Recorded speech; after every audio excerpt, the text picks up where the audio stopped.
በተረፈ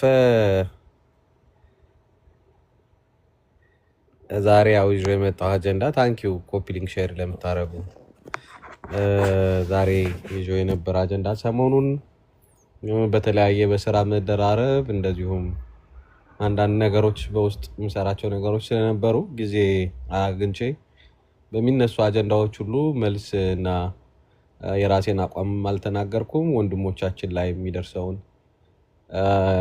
ግፍና መከራ እዚህ መሰደብና መሳደዱ በሚገባ ተከላክያለሁ ያላምንም በተለይ ይሄ ሳምንት በጣም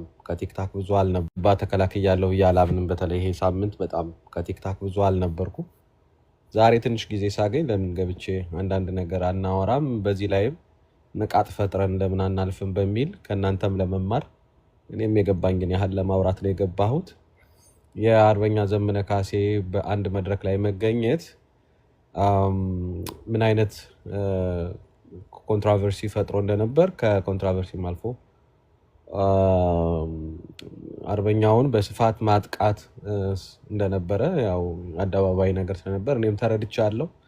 በዚህ ጉዳይ ላይ እኔ ያለኝን እይታ ማካፈል ፈልጋለሁ። ከንግግሩ ነገሮችን የማያቸው ከአፋብኃ ፐርስፔክቲቭ እንደውም ከመድረኩ ፐርስፔክቲቭ እና ከአርበኛ ዘመነ ካሴ ንግግር ፐርስፔክቲቭ እንዲሁም የኛ የዲፕሎማሲና የአድቮኬሲ መስመሮች የትግሉ መስመሮች በምን መልኩ ነው መሄድ ያለባቸውን የሚለውን ብናወራና ትንሽ ጊዜ ካገኛችሁ ለአንድ ሰዓት ለሁለት ሰዓት ዲስከስ ብናደርግ በጣም ደስ ይለኛል። የአርበኛውን ንግግር አብዛኞቻችሁ ሰምታችሁታል ብዬ አምናለሁኝ። መድረኩንም አብዛኞቻችሁ ታውቁታላችሁ። የተፈጠረውንም ነገር ብዙዎቻችሁ ትከታተሉ ነው የነበረው። ይሄ አሁን የማወራው መድረክ በቴዎድሮስ ሪዮት ላይ የተላለፈው በኋላም በብዙ ሚዲያዎች እንደተላለፈ የነገርን፣ በነገራችን ላይ በብዙ ሚዲያዎች ተላለፈ ተብሎ የተላለፉባቸው ሚዲያዎችን ስብጥር ሂጄ ሳይም ትንሽ አስገራሚ ነገር ኖቲስ አድርጌያለሁ። ዞሮ ዞሮ ነገሮች እንዲህ አይነት ነገሮች ሲመጡ ሁለተኛ ወንድሞቻችን የማይጠቁበት ኢንቫይሮንመንት የአዌርነስም ችግር አለ ብዬ ስላመንኩ ነው በኦዲየንሱ ላይ እዛ ላይም አውርተን የኮሚኒኬሽንም መንገዳችን የዲፕሎማሲ መንገዳችን ላይ እንዴት አድርገን ነው መስራት ያለብን የትኛው ነው ትክክል የሚለውንም እንድናይ ነው የፈለኩ። ኦነስት የሆነ ሳይድ ያላዘ ነው። አርበኛ ዘመነ ካሴን ከመደገፍ ባለፈ መቼም ይጠላዋል ብዬ ማምነው ሰው የለም። ግን ከመጥላትና ከመውደድ ፐርስፔክቲቭ ይጠላዋል ብዬ ማምነው ሰው የለም። ግን ከመጥላትና ከመውደድ ፐርስፔክቲቭ ሳይሆን ሀሳቦች ከመርህ ብቻ ፐርስፔክቲቭ የሚወሩበት መድረክ ነው የሚሆነው። እኔ የምሰጠው ትችት ከዛ ጋር ድጋፍ የሚሆን ትችት ከዛ ጋር የተያዘ ነው ብንረዳው ጥሩ ነው። እንደዛ ካልሆነ አትሰዳደቡ። ይቅርታ ኮሜንቱን እያየሁ አልነበረም። አትሰዳደቡ። ይቅርታ ኮሜንቱን እያየሁ አልነበረም።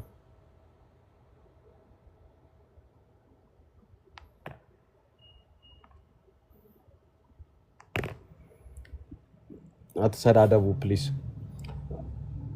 እና ስለ እያወራሁት ያለሁት ንግግር አርበኛ ዘመነ ካሴ ልደቱ አያሌውና ጓዶቹ ባዘጋጁት በሪዮት ላይ በተዘጋጀው መድረክ ላይ መገኘቱን ተከትሎ በአርበኛ ዘመነ ካሴ ላይ ከፍተኛ ዘመቻዎች አይቻለሁ። ድጋፍም እንደዚሁም ደግሞ ተቃውሞዎችንም ሲሰማ አይቻለሁና ከኮንሰፕት ጀምሮ እስከተነገረው ንግግር ለማየት እንሞክራለን። የኔንም አቋም እዛ ላይ ግልጽ ማድረግ ስለፈለኩ ነው። አንዳንድ ሰዎች አጣመው አማራ ዛሬ ምንም ውስጥ እዚህ ነገር ውስጥ አስተያየት አልሰጠሁም። ጥያቄ ብቻ ጠይቄያለሁ አንድ መድረክ ላይ። ከዛ ውጭ የተለየ ነገር ነው ያልተናገርኩም።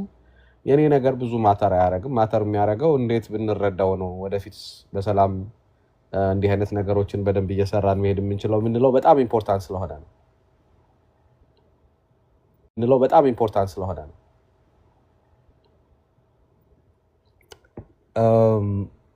በነገራችን ላይ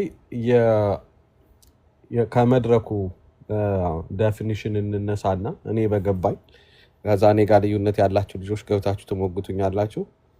ኮንፈረንስ አይደለም፣ እኔ በገባኝ ካምፔን ነው፣ ወይም ስምምነት አይደለም፣ ወይም የአብረን ስራ ጥሪ አይደለም። በመርህ ደረጃ መድረኩ ላይ ባይገኙ ስለ የነበረው ቀደም ብዬ ነው እኔ መድረኩ ላይ ሰዎች እንዳይገኙ ኢንከሬጅ ሳደርግ የነበረ። እንደውም አንድ ቤት ገብቼ ተናግሬያለሁ። ሰላም ጥሪ ወይም የሲቪል ዲስኦቢዲየንስ የሚመስል የሰላማዊ ትግል ጥሪ መንፈስ ስለነበረው ይሄ አጌንስት አወር ኮዝ ስለሚሆን የትጥቅ ትግል የምናደርግ ሰዎች የዚህ የሰላም ስለሚሆን የትጥቅ ትግል የምናደርግ ሰዎች የዚህ የሰላም ጥሪዎች ላይ መገኘቱ ወይም ሌላ የሲቪል የሰላም አማራጮችን ጨርሰን ጫካ የገባን ሰዎች የሰላም አማራጭ ጨርሶ ጫካ የገባ ኃይል ሰላም አማራጭ ጨርሶ ጫካ የገባ ኃይል ወደ ሰላም አማራጭ ወደሚመስሉ መድረኮች ላይ መምጣት የለበትም። ነገር ግን መድረኩ አስፈላጊ ነው። መድረኩ ላይ የሚገኝ የሌላ የአማራ ፖለቲከኛ ተወካይ መላክ ይቻላል ምናምን የሚል እይታ ነበረኝ። ነገር ግን በኋላ መድረኩ ሲካሄድ ሳይሆን መድረኩ ላይ ሳይሆን ወይ በአንድ ወቅት በጦርነት የተሳተፉ ወይም በጦርነት የተሸነፉ ወይም አብዛኛው የነበረው ኃይል አሁን አርሚ ያለው አብዛኛው የነበረው ኃይል አሁን አርሚ ያለው አሁን ጠመንጃ የያዘ አሁን እንትን የያዘ ነው የነበረውና የፖለቲካ የአቋም መግለጫ ነው። በነገራችን ላይ ካምፔን ነው የሚለው። ካምፔን ማለት ስትሪት ላይ ወጣችሁ ሰልፍ ስትወጡ በሰልፋችሁ ውስጥ ማን ይግባ ማን ይውጣ እናንተ አይደላችሁም። ማንም ፍቃደኛ ሆነ ሰው ምንም አይነት ሰው ከቤቱ ተነስቶ ወደዛ ሰልፍ ይቀላቀላል። ድምጾችን አሰምቶ ተመልሶ ወደሚሄድበት ይሄዳል። በዛ ስብስብ ውስጥ ኮዙን ብቻ የሚደግፉ ሰዎች ይመጣሉ እንጂ እነዛ ስብስቦች ባይ ዲፎልት እናንተ ጋር ይሰራሉ ማለት አይደለም። ካምፔን ሲሆን፣ ኮንፈረንስ ሲሆን ግን አዌርነስ ክሬት ተደርጎ በኮንፈረንሱ የሚሳተፉ ኃይሎች እና አጀንዳዎች ተቀርጸው በነዛ ስምምነቶች ላይ ሰዎች አብረው ለመስራት ወይም ለመስማማት ኢቭን በነዛ አጀንዳዎች ላይ ለመስማማት ሲገናኙ ይሄ ኮንፈረንስ ወይም በኋላ ፖለቲካሊ ደግሞ ሲሆን ድርድር እያልን ወደ ምንለው ይሄዳልና በወቅቱ የተረዳሁት ነገር ጉዳዩ ካምፔን መሆኑ ነውና በካምፔን ውስጥ ወይም በአንድ ሰልፍ ውስጥ የሚገኝ ማንኛውም ኃይል እኔ ኢንዲቪጁዋሊ አማራ ዛሬ ሲመጣ ጠቢቡ ሊመጣ ይችላል፣ ሰንባዲ ሊመጣ ይችላል፣ ማንም ሊመጣ ይችላል እዛ ካምፔን ውስጥ ማለት ነውና የኔን መልእክት አስተላልፌ የሚሄድን እንጂ አያምናት ሪስፖንሲብልም አይደለሁም። በካምፔን ላይ ወይም ስትሪት ላይ በሚደረጉ ዲሞንስትሬሽኖች ላይ ኤኒባዲ ዊዝ ዲፍረንት ሎጎስ ዊዝ ዲፍረንት ኢንተረስትስ መጦ ጮሆ ተመልሶ ሊሄድ ይችላል። ኮዜን ይደግፍልኛል ያለውን ነገር በሙሉ አድርጎ ተመልሶ ነው የሚሄደው። የዲሞክራሲ ፕራክቲስ ስለሆነ ይካንት ዲክቴት ያንን ዲክቴት ካረከው that's not democratic motivated በዲሞክራሲ ሞቲቬትድ የሆነ አይደለም። ሶ የተደረገው ነገር ካምፔን የሶሻል ሚዲያ ካምፔን እንደሆነ አውቃለሁ። ይሄ የሶሻል ሚዲያ ካምፔን ደግሞ አገሪቱ ውስጥ ያሉ ፖለቲካል ፎርስስ በሙሉ ተሰባስበው የነሱን የፖለቲካል ኢንዲቪጁዋል ፖለቲካል ኢንትረስት የሚገልጹበት መድረክ ነው። ሶ በእነሱ መካከል ያለ ምንም አይነት ግንኙነት የለም። ካምፔኑ ፕላትፎርም ሆኖ ነው ያገለገለው እንጂ አንደኛው ኃይል ከአንደኛው ኃይል ካምፔኑ ፕላትፎርም ሆኖ ነው ያገለገለው እንጂ አንደኛው ኃይል ከአንደኛው ኃይል ጋር አብሮ የሚሰራበት ወይም የጋራ ስምምነት ያደረገበት መድረክ የለም። ነገር ግን ኢቭን የአማራ ህዝብ በሚያደርገው ትግል ውስጥ እንዲህ አይነት በጣም ትንሽ ሰው ነው ያለውና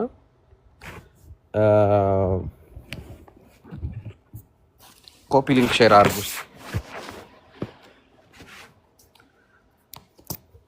ስለዚህ የአርበኛ ዘመነ ካሴ ጋር አሁን ሲተች የሰማሁትን አቦይ ስብሃት በወቅቱ የተቃዋሚ ኃይሎች ናቸው የምንላቸው እንደ አማራው ልክ ታሪካዊ ጠላት አድርጎ የፈረጃቸው መገኘታቸውን የና አርበኛ ዘመነ ካሴን ተጠያቂ ለማድረግ የተሄደበት ርቀትና አርበኛ ዘመነ ካሴን ከህወሓት ጋር ይሰራል ወይም ከሌሎች ኃይሎች ጋር ይሰራል ለማለት የተሄደበት ርቀት አይ ቲንክ እኛ ትግሉን እንደግፋለን ከሚሉ ሰዎች ሲመጣ ዴሊብሬትሊ ስሁት በሆነ አካሄድ አርበኛውን የማጥቃት ወይም ትግሉን የማጥቃት አርጌ ነው የምወስደው። አርበኛውን የማጥቃት ወይም ትግሉን የማጥቃት አርጌ ነው የምወስደው። እንደተናገርኩትኝ በካምፔኖች ላይ ፕላትፎርም ሆኖ ነው እንጂ የመጡት በእነዚህ አካላት መካከል የጋራ የሆነ ግንኙነት አለ ማለት አይደለም። ፎር ዳት ማተር እኔ ፋኖ የስልጣን ባለቤት ነው ብዬ ነው ማምነው። በአማራ ጣፈንታ ላይ እየሞተ እየወደቀ ነው ያለው። የራሱን ፖለቲካል ኦብጀክቲቮች ከሁሉም ኃይሎች ጋራ በጦርነት ብቻ ይፍታ የሚል አመለካከት የለኝም። ሰምሃው በትግሬ ፖለቲካ ውስጥም ይሁን በኦሮሞ ፖለቲካ ውስጥ ለምሳሌ በትግሬ ፖለቲካ ውስጥ ህወሓት ሪሌቫንት ሆኖ የሚቀጥል ከሆነ በኦሮሞ ፖለቲካ ውስጥ ኦነግ ሪሌቫንት ሆኖ የሚቀጥል ከሆነ እንዲሁም በሌሎች ህዝቦች ላይ ሪሌቫንት ሆነው የሚቀጥሉና ወደ ግጭት የሚያስገባ እንቅስቃሴ ውስጥ ብንገባ ከግጭቱ በፊት ከነዚህ ኃይሎች ጋር በጠረጴዛ ዙሪያ ተቀምጦ መስማማት የሚቻልበት እድል መፍጠር ከተቻለ እኔ አማራ ሁሉንም ጦርነቶች ሁሉንም ችግሮችን በጦርነት ይፍታ ብዬ አላምንም። ነገር ግን እንደሱ አይነት ነገሮችን ለማድረግ መጀመሪያ እንደ ድርጅት አቋም መያዝ፣ ፍትህ እና ሌሎች አማራ ጥያቄዎች ኮምፕሮማይዝ እንዳይደረጉ በዛ ላይ ፍንቱ ያለ መስመር ይዞ መምጣት ነው እንጂ አማራው በእነ አቦይ ስብሃት ባለፉበት መንገድ ለምን ታየህ ነገሌ ለምን እንደዚህ ያደረጉ ጥር አካባቢ የአማራ አንድነት እንዲመጣ በጣም ሲሰበክ የነበረው የጂኦፖለቲካውን ለውጥ ተከትሎ ህወሓት ከሁለት ተከፍሎ በነገራችን ላይ አሁን ህወሓት የነ ደብረጽዮን ቡድን ኤርትራ ገብቶ ጦር ይዞ ገብቶ ሳዋ እየሰለጠነ ነው። ብሌንድ አድርጓል፣ ተቀላቅሏል። ከመቀላቀልም አልፎ የጋራ ስልጠና እየወሰደ ምንድነው ይሄ አመራር ሁሉ በመሃል ያለውን አመራር የኮማንደርስን ሁሉ እያሸጋሸጉ በጋራ የሚታዘዝ ጦር ሁሉ እስከማቋቋም ደርሷል። በተመሳሳይ የነጌታቸው ረዳ የጻድቃን የሚመራው ወደ 3 ክፍለ ጦር የሚባለው አፋር አካባቢ አብይ አህመድ አስታጥቆ አሁን ስልጠና እየወሰደ 3 ክፍለ ጦር አይደለም 3 እዝ ደርሰዋል። እና እንግዲህ ጄኖሳይድ ፈጽሞብኛል የሚለው ህወሓት ከኤርትራ መንግስት ጋር ቁጭ ብሎ ለማውራት ከራሱ ጂኦፖለቲካል ጥቅም አንጻር አይኑን አልሸፈነም እና ፖለቲካሊ ስናስብ የአማራ ህዝብን ጥቅም በማይሸጥ መልኩ የኛን መትረፍ እኛ እንደ አማራ የምናተርፍበት ነገር ካለ ወንድሞቻችን ለሚወስዱት ውሳኔዎች አንዳንዴ እውቀቱም የለንም። እኔ አሁን የዚህ የዲፕሎማሲ ምናምን እውቀቱም የለኝም እውነት ለመናገር ግን በገባይ ልክ እንኳን ያለውን አደጋ አረዳለሁና እንደሰማሁት እኔ እንዳገኘሁት መረጃ ከደብረጽዮኑ ቲፒኤልኤፍ ከኤርትራ በኩል እየተጠየቀ ያለው ነገር ወልቃይትን ለመያዝ በሚያደርጉት እንቅስቃሴ ውስጥ የኤርትራ መንግስት አትሊስት በዝምታ እንዲያልፍ ሲሆን ድጋፍ እንዲሰጥ እንዲሁም አብይ አህመድ አሁን ከሐምሌ ጀምሮ ኤርትራን ይወራል ተብሎ ነው የሚታሰብ። በአብይ አህመድ ዝግጅት እሱን ነው። በነገራችን ላይ መከላከያ ሰራዊቱ ከአማራ ክልል እየወጣ አማራ ክልል በብዛት ምንሻና የአድማ ብተና በማሰልጠን እየተተካ እንደሆነ መረጃው ያላችሁ ይመስለኛል ብዙዎቻችሁ። ይሄ እየተደረገ ያለው አይ ቲንክ በሰሜን ምስራቅ ኢትዮጵያ ጦርነት ለመክፈት አብይ አህመድ ዝግጅቶች እያደረገ እንደሆነ ለዛም እንቅስቃሴም እንዳለ የአደባባይ ምስጢር ነው። አፋር ተሰብስቦ የሄደው ኃይልም በተለይ ይሄ አሁን ጻድቃን ያሰልጥነዋል የሚባለው 3 እዝ እዛ እየሰራ ያለው ይሄን ነው። ህወሓት ቦዝ ሳይድ እንግዲህ አሁን ህወሓት የትግሬ ኃይል ከ3 ተከፍሎ ነው ያለው። ይሄ ኢሊት ነኝ ወጣት ነኝ የሚለው አብይም ጄኖሳይድ ፈጽሞብናል ከአብይ ጋር ልንቆም አይገባም ለፍትህ ነው የምናቀርበው የሚል ኤርትራም ወይም ሻዕቢያ ጄኖሳይድ ፈጽሞብናል ስለዚህ ለፍትህ እንጂ ነው የምናቀርበው አብረን አንሰራም የሚል አንድ ካምፕ ተፈጥሯል። ጦር የለውም፣ ፓወር የለውም፣ አቅም የለውም። ነገር ግን ይሄ ፖለቲካል ኢሊቱን በተለይ በዚህ በውጭ ሀገር ያለው ይሄ ናሬሽኑን ምናምን ሚዲያዎቹን እሱ ተቆጣጥሮ ሁለቱንም የሚሳደብ ሆኗል። ቀደም ያልኳቸው የነጌታቸው ቡድን ባይዞይ ትግራይን ራሱ ከ3 ነው 3ቱን ዞኖች ለምሳሌ የነጻድቃን 2ቱን ዞኖች በዚህ በምስራቅ በኩል ያሉ 2ቱን ዞኖች ያዙ ሲሆን እነ ደብረጽዮን ደግሞ የትግራይን 3ቱን ዞኖች ወደ ላይ ያለውን ይሄ ባድዋ ሳይድ ያለውን 3ቱን ዞኖች አካባቢ ያለውን አስተዳደር ይዘዋልና ኢቭን አሁን ዞኖች አካባቢ ያለውን አስተዳደር ይዘዋልና ኢቭን አሁን ዞኖች ውስጥ ያሉ አስተዳደሮችን ወረዳዎችን ለመፈንቀል አሁን በወረዳ ሌቭል ጦርነት ሁሉ የሚያደርጉበት የወረዳ መፈንቅለ መንግስት ሁሉ የሚደረግበት ሌቭል ላይ ነው ያሉና የነጻድቃኑም 3 እዝ አለው ያኛውም በርካታ ቁጥር ይዞ ሳዋ ገብቶ እየሰለጠነ ያለው የነ ደብረጽዮንም ኃይል አለ። እኛ በነገራችን ላይ የማይደበቀው ነገር ህወሓት ከፋኖ ጋር ለመስራት በይፋ ጥያቄ ሲጠይቅ ነበር እየዞረ አብሬ ልስራ ብሎ። በዛ ወቅት ወንድሞቻችን አንድነት እስኪመጣ የአማራን አጀንዳ ይከፍላል ስለዚህ አንድነት እስኪመጣ ከናንተ ጋር አንሰራም የሚል መልስ በስፋት እንደተሰጠ አይ ቲንክ በአደባባይ ሲነገር ስለነበረ ነው። የኤርትራ መንግስትም ከፋኖ ጋር ለመስራት ከፍተኛ ኢንተረስት እንደነበረው እናውቃለን። ጥር ላይ ከአማራው ጋር መስራት እንደማይችል ያወቀው ህወሓት ሻቢያን ለማባበል ነው ሄደው ወደ ሻቢያ ነው ሄደው ከሻቢያ ጋራ ነው እንትን ለመፈጸም ሄደው በኋላም ከጥር በኋላ ድርጅት ይዞ መምጣት ያቃተው አሁን ነው ገና እንግዲህ ድርጅት ያየ ነው። በወቅቱ በጣም ብዙ ሰው በደብዳቤ ሳይቀር ድርጅት ይዛችሁ ነው እየተባለ ሲጮህ የነበረው ያኔ የምስራቅ አፍሪካ ፖለቲክስ እየተቀየረ ሲመጣ አብይና ኢሳያስ ሲጣሉ ዩናይትድ አረብ ኤምሬትስ እና የሳውዲ አረቢያ በአንድ ላይ መቆም እየተፈረከሰ ሲመጣ ቱ ካምፕስ ሊትራሊ እየተፈጠሩ ሲመጡ ፋኖ በቀጠናው ይኖረው የነበረውን ከፍተኛ ሚና የጂኦፖለቲክስ እንትን መጫወት የሚችልበትን እድል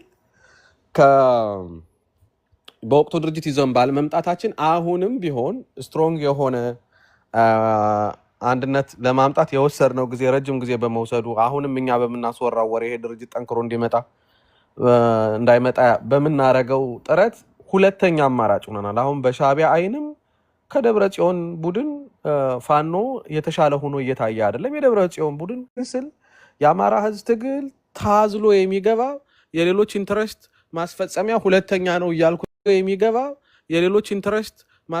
ሁለተኛ ነው እያልኩኝ አይደለም።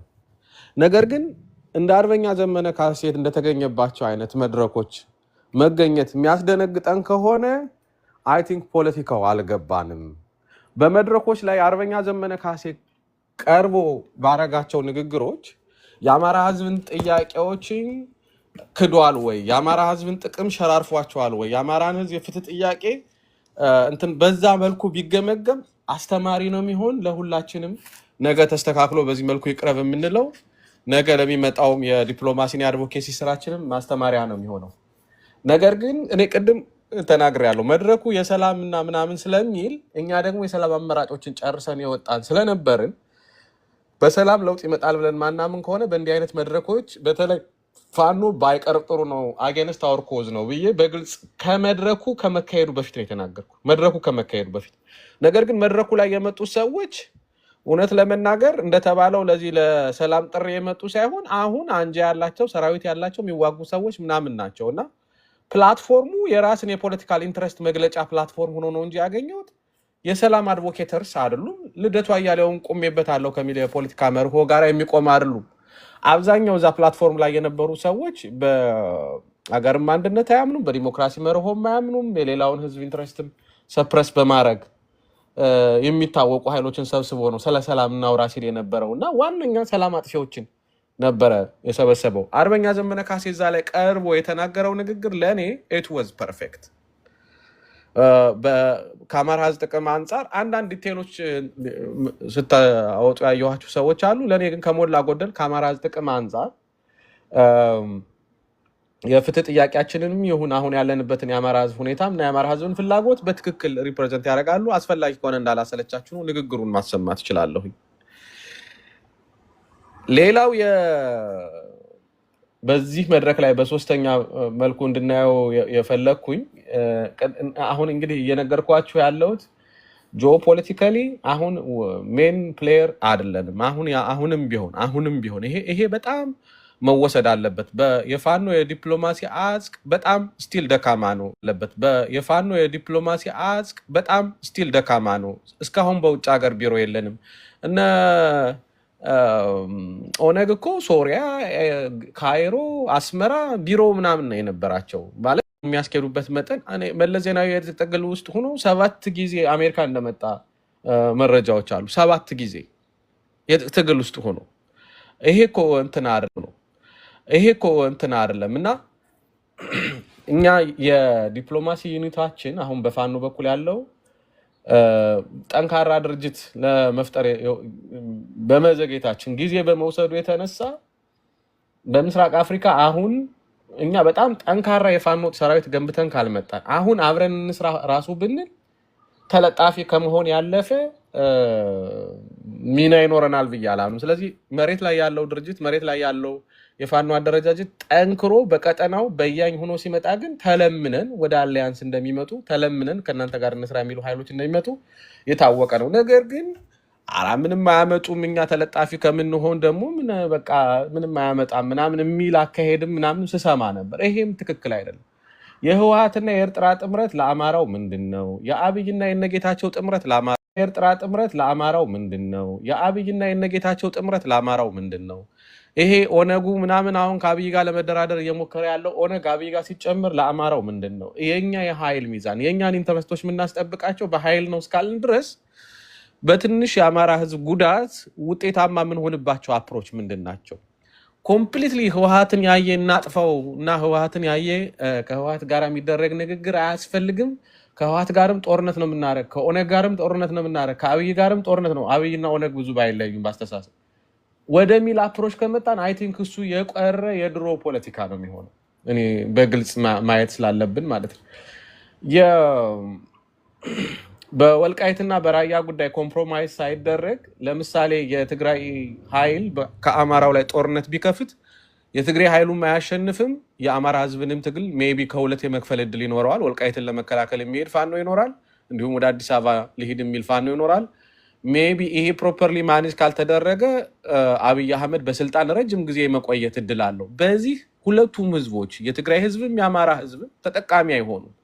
ስለዚህ አሁን ባለው ሁኔታ ውስጥ የወልቃይትና የራያን ጉዳይ ትታችሁት አትሊስት ታክቲካሊ በአማራ ህዝብ ላይ ጦርነት እንዳትከፍቱ፣ ሌላውን በሚመጣው የሀገሪቱ ስትራክቸር ውስጥ የፖለቲካ ጥያቄዎቻችንን የትግራይ ህዝብና የአማራ ህዝብ ያለባቸውን ልዩነት በጠረጴዛ ዙሪያ ይፈታሉ የሚል ታክቲካል እንኳ ስምምነት። ለምን የአብይ አህመድ በስልጣን መቀየት ለሁለቱም ህዝቦች የህልውና አደጋ ስለሆነ በዚህ ላይ መስማማት ስለሚቻል እንዲህ አይነት ዳያሎጎች ለማድረግ ራሱ ብንቀመጥ እንዲህ አይነት ዳያሎግ ለማድረግ ቀርቶ ዛሬ በአንድ መድረክ ላይ ታየ ተብሎ አርበኛ ዘመነ ካሴ ላይ የወረደውን ነገር ሳይ እኛ ያለንበትን የፖለቲካል ማቹሪቲ ስለተረዳሁ ነው። ኢትስ ናት አባውት ዲፌንዲንግ ዘመነ ካሴን ዲፌንድ ከማድረግ ብቻ እንዳታዩት ይሄን ፐርስፔክቲቭ። እኔ ያየሁት ያለሁት ፖለቲካሊ እንዴት ዋይዝ ሁነን እየሰራን እንዳልሆነ ስለተረዳሁ ነው እንትን ምለው ይሄን ማንሳት የፈለኩና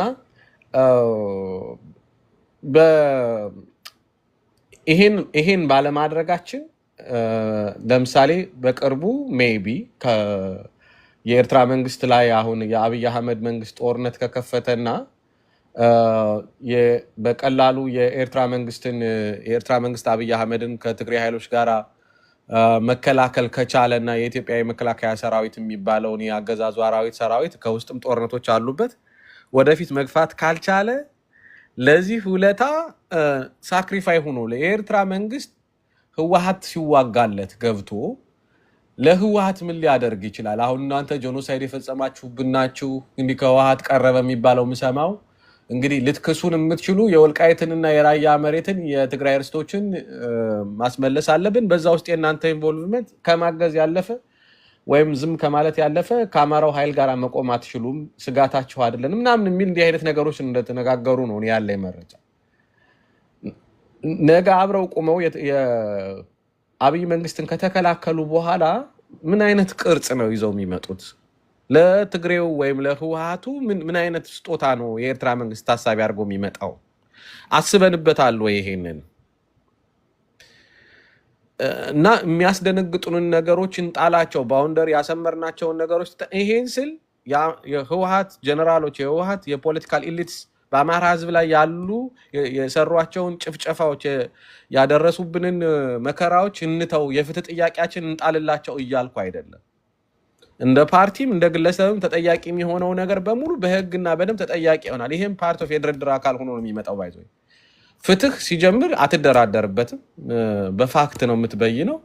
ነገር ግን አሁን ባለ ነባራዊ ሁኔታ የአብይ አህመድ በመቆየት ለአብይ አህመድ መስጠት ነው የሚጠቅመው ወይስ ታክቲካሊ ቢያንስ ባለመዋጋት አብይ አህመድን አማሮች እንዲጥሉ መፍቀድ ነው ወይስ እኛ ሁልጊዜ ጠላት ናቸው ብለን መድበን ጠላት ያልናቸው ኃይሎች ሪግሩፕ አድርገው መጥተው ከአብይ አህመድ ጋር ሆነው እንዲወጉን ነው ወይ?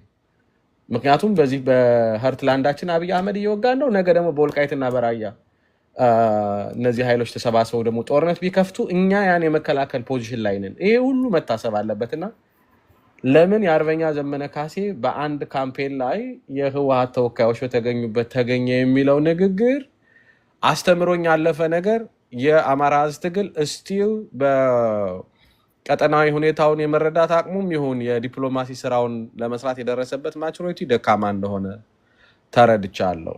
ሌላው አርበኛ ዘመነ ካሴ ቅድም እንዳልኩት ንግግሮቹን በደንብ ማሰማት እችላለሁኝ። ንግግሮቹ ላይ ብዙ ችግር የለብኝም። እንደውም እኔ ኤክሰለንት ንግግር ሆኖ ነው ያገኘሁት። ሌላው እኔ በግልጽ ጠይቄ የነበረው በአደባባይም ድምፅ ቀርታችሁ አይቼዋለሁ እና አርበኛ ዘመነ ካሴ ያደረገው ንግግር መጨረሻ ላይ በጓዶቼ ስም ነው የሚለው እና ለምን በአፋ ባህ አልሆነም ምናምን ምናምን ያውቃሉ ወይ እኔ እነሱ ያውቃሉ ወይ የሚል ጥያቄ ጠይቄያለሁ። ይሄን ያልኩበት በአማራ ህዝብ ትግል ውስጥ እንደው እንደ ልዩነት ከተወሰደ በየድርጅት ውስጥ ያሉት ስለ ህወሓት ስለ ሻዕቢያ የተለያየ አይነት አመለካከት ያለው በተለይ በጎንደር ወንድሞቻችን ላይ ሳይደበቅ ህወሓት መጣችልህ የሚል ማስፈራሪያ ስላለ ያ ማስፈራሪያ አሁንም ችግር ሆኖ በወንድሞቻችን መሃል የልዩነት መሳሪያ አድርገው እንዳይጠቀሙት ሁሉም ወንድሞቻችን ያውቃሉ ወይ?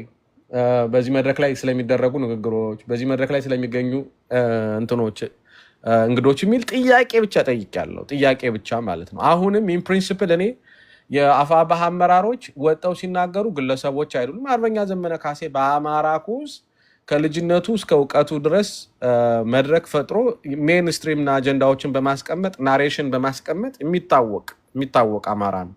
አርበኛ ዘመነ ካሴ ወጥቶ ተናግሮ የሚፈርስ አማራነት አለ ብዬ አይደለም እኔ ይሄን የጠየኩ።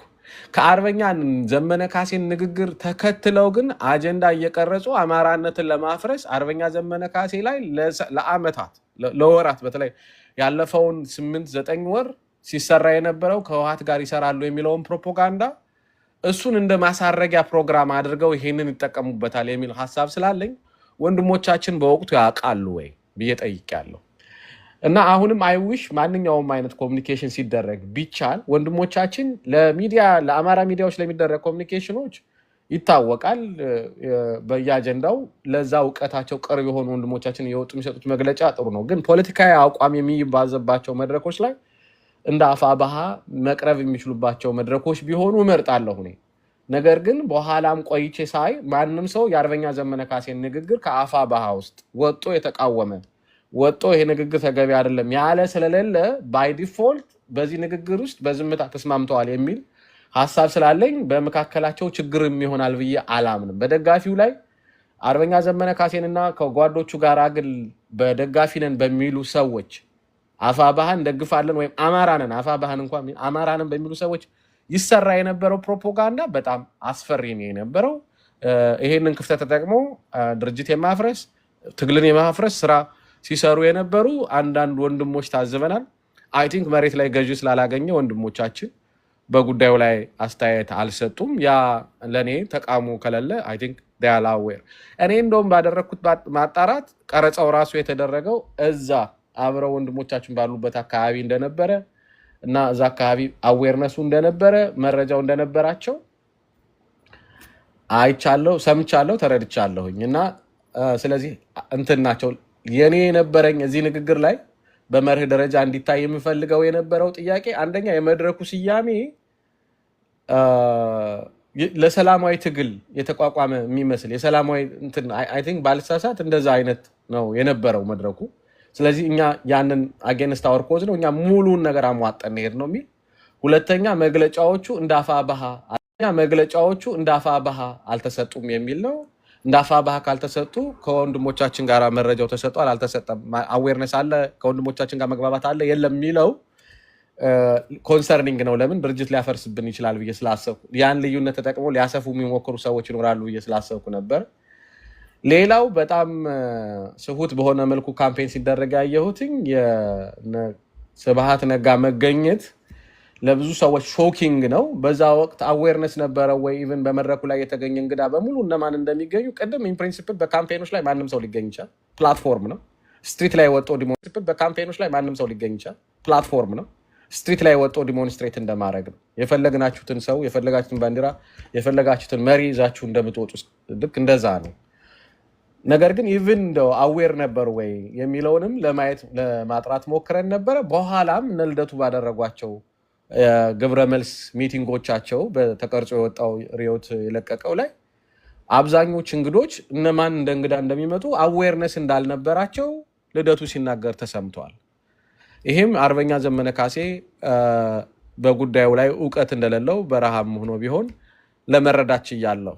ስለዚህ እኔ ከዚህ መውሰድ ያለብን ሌሰን ምንድነው? አንደኛ አማራ መደንገጥ ማቆም አለበት። ወንድሞቻችን የአማራን ኮዝ አውጥተው መሸጥ የአማራን ጥቅም አሳልፈው የሚሰጡ አይደሉም። እና አርበኛ ዘመነ ካሴ እና መሬ ወዳጆ ሌሎችም ወንድሞቻችን የምናውቃቸው ወንድሞቻችን በአማራ ጥቅም ላይ ይደራደራሉ ብለን የምናስባቸው አይደሉም።